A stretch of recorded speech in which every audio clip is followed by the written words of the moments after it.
Don't settle for fakes. My duel-taining is the real deal.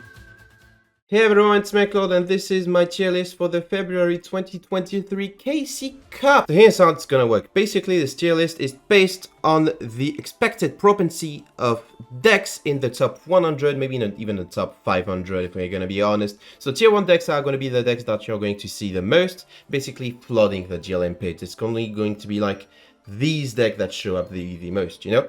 Tier 2 decks are going to show up occasionally. There's gonna be like maybe 5, 6 of them in the top 100, which is still pretty good. Tier 3 decks are going to show up much less frequently, and rogue decks are basically, if there's one rogue deck on the list, it's gonna be like really cool, like wow, that one ritual beast player sure showed them all, huh? Basically, another way to approach it is asking yourself the questions: how consistently can a deck win?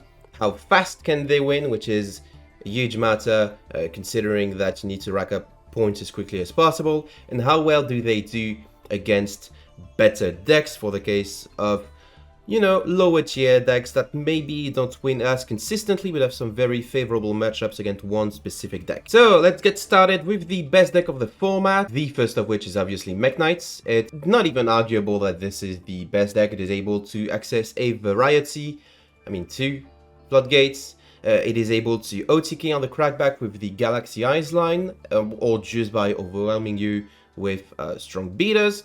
It is compatible with other decks and engines, the most popular being of course the Court Soaker variant, so that is pretty powerful.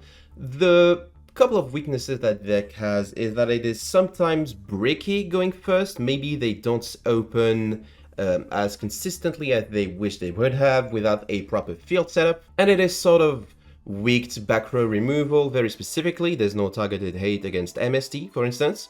And also board wipes. I don't think this deck appreciates getting Dark-Hold for 4. The second best deck of the format is Goukis. It's a deck with a decent turn 1 setup but excellent potential going second. It is able to cycle through resources and generate a lot of advantage, sometimes without even using rematch if they open a really decent hand with Suprex and Headbats.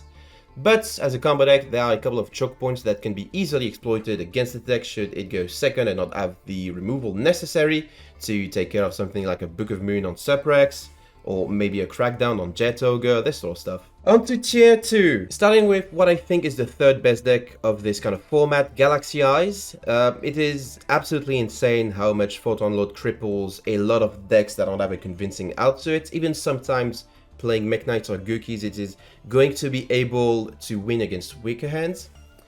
But it is also a deck that is very well known for its very strong OTK potential, and that's kind of annoying.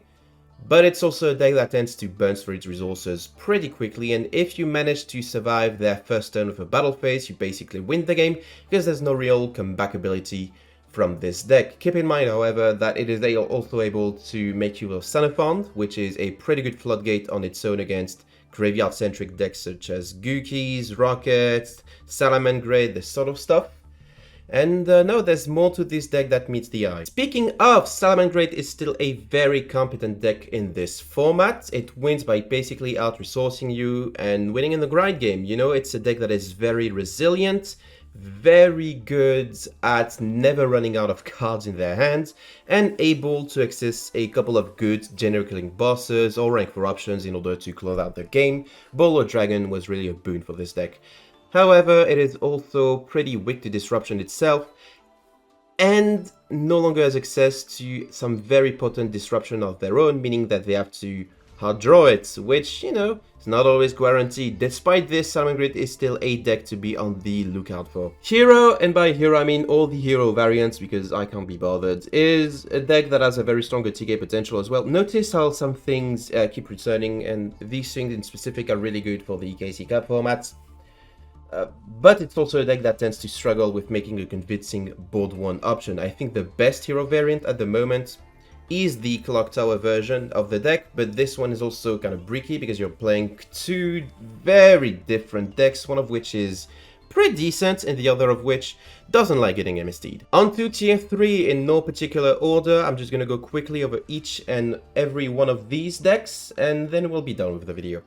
Code Talker is a very powerful deck, of course. It is pretty consistent despite losing one Lady Debug. It consistently makes its turn 1 end board, and consistently your TK is going second. It's just that this is so linear that it is sort of easy to play around by just exploiting the choke points that the deck has.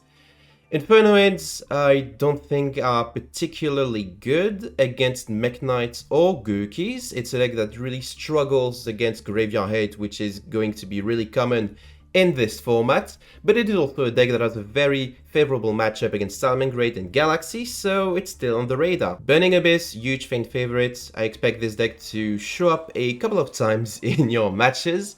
I'm not sure it's going to perform all that well. It's a known quantity and players have been able to adapt against it for a while now, but it's still resilient enough to deserve a mention. Trickstar is a sort of recent deck, and I think of it kind of like Salamangreat, where it depends on drawing outside of its archetype Disruption in order to clearly win out games, but it's still pretty powerful and will catch a lot of people unaware if they're not prepared to deal with it. DDD is a rank 8 toolbox deck, and rank 8 toolbox decks are able to access the Galaxy lines for OTK and Sanefond in order to block some other decks out of the game, which by all accounts is pretty good. If this deck was more consistent, aka if the limits on this deck did not exist, it would probably still be a top tier contender. Water Exist is a deck that has been able to develop from Abyss Dweller set 3 pass to Abyss Dweller plus Ravenous Croc, meaning it has access to multiple disruptions, which I think is pretty cool.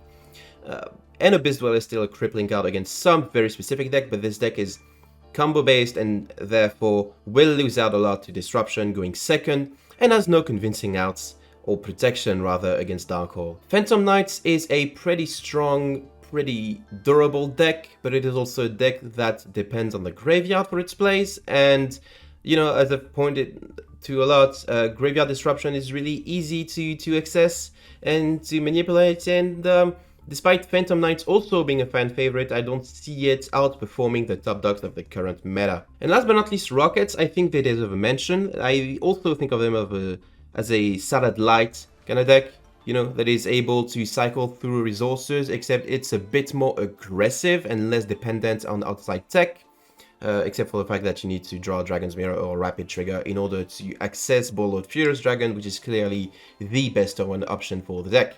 Nonetheless, I think it's a deck that is still somewhat up in the air. I don't think it has been fully optimized yet, and I look forward to seeing a couple of Rocket lists on the top 100, having, you know, sort of figured it out. And that's it for the video. Thank you all for watching. Hope you liked it. Make sure to like and subscribe, and click on the little bell thingy so you get notifications whenever I post a new video or a new thing on the YouTube community thingy.